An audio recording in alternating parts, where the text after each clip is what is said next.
And so I started going over to the house.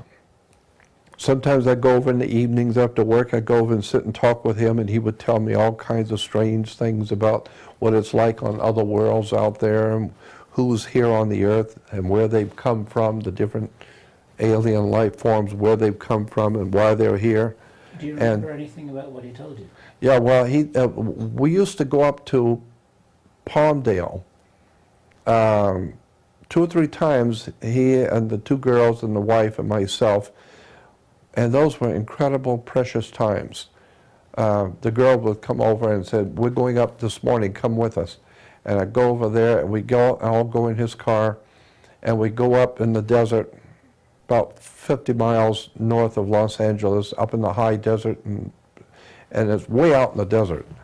And the girls would go with their mom, and they'd be wandering around the desert. But he and I would go, and he would show me mounds and holes in the mounds and holes in the earth that I'd never seen before. And he says these were made by aliens many, many years ago. And he said, "I want to show you." And we went to some mines also. He knew where these different mines were. And but he was telling me that there are certain places under the earth that these particular aliens live, where they stay, and it's under the earth. And he said, "I'll show you a couple of the places, but you don't want to go in them. It's their property, not yours." So, and they look at it very jealously as their property. So don't mess with their property. Don't go in. They didn't ask you to come in. And he said, "But I you know, as long as I'm with you, you'll be all right, because I'll tell you where not to go." Do you remember where those places were? Yeah. And who those aliens were and what they did? I don't remember the names of aliens, but you know, the exact information. But I remember where those places are. Where are they? Well, pretty. I would say I couldn't take you right to it, but I could take you to the area and say, "Okay, let's go out here, and you'll find them." It's up in Palmdale, off of what is it? Parablossom Highway. I think it's Parablossom Highway. And it's off of Parablossom Highway, but I'd have to get out there, and I would know it when I see it, even though it's changed a lot out there. But I remember about a year or so ago, I was driving from Vegas, coming back through, and I remember this area, and I slowed down and stopped, and I remember this dirt road. So it's still there. It still hasn't been built up and built over. And what's the story, as best you remember, of what these aliens are doing in that area? Do you remember anything about what he told you? Not really. He was, I think basically what I got from it and what I remembered from it was that there were different ones here, and that there are good ones and bad ones. And he said that even some of the good ones here, he said, but we have enemies. They have come here, and we have other business out there with them. And since we're here, they came here. And so we have enemies here. Not human enemies. We got serious enemies here. But we've got a standoff.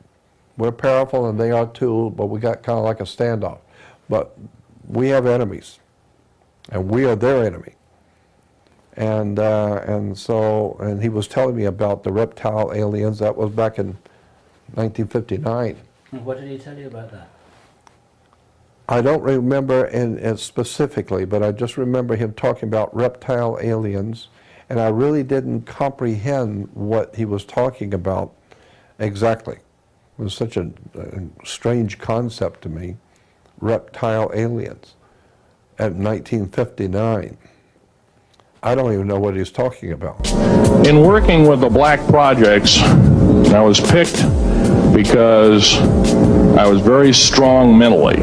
I was involved in something very controversial in building another base inside of Dulce, New Mexico, which is Los Alamos Laboratory.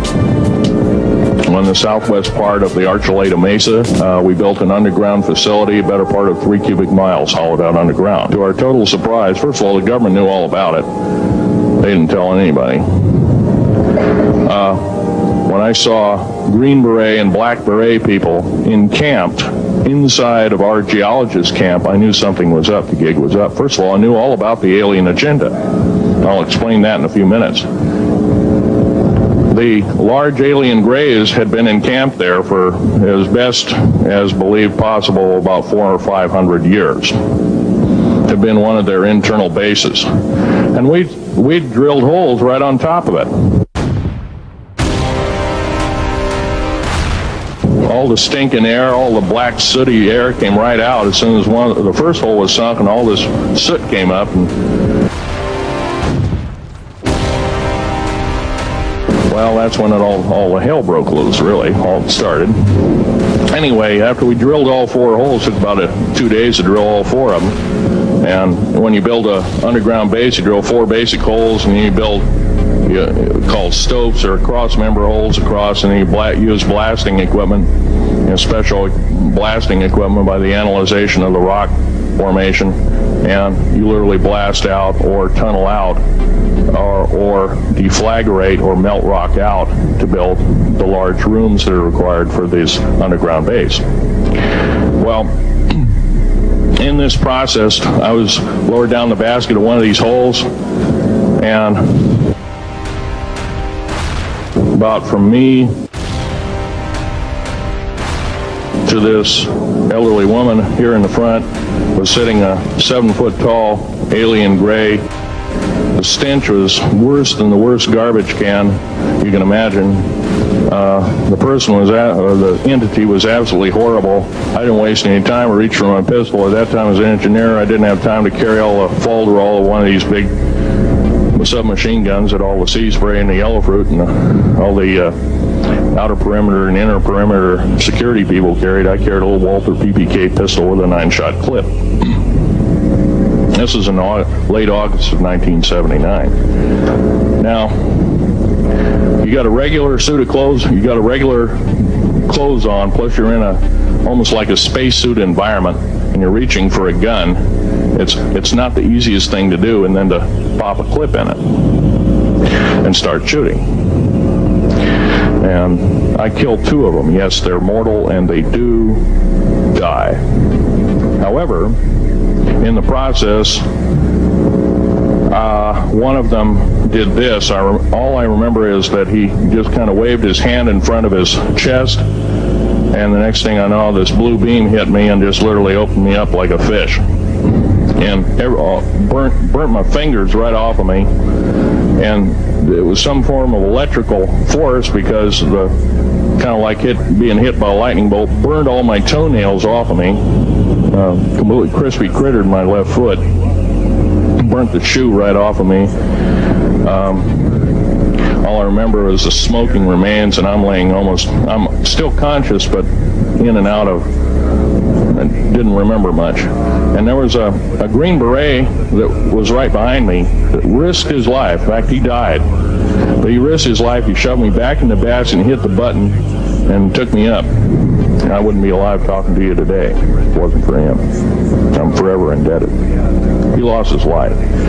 66 Secret Service agents, Green Berets, Black Berets, crack troops lost their lives because the government, our United States government, lied, did not tell us anything about the alien threat.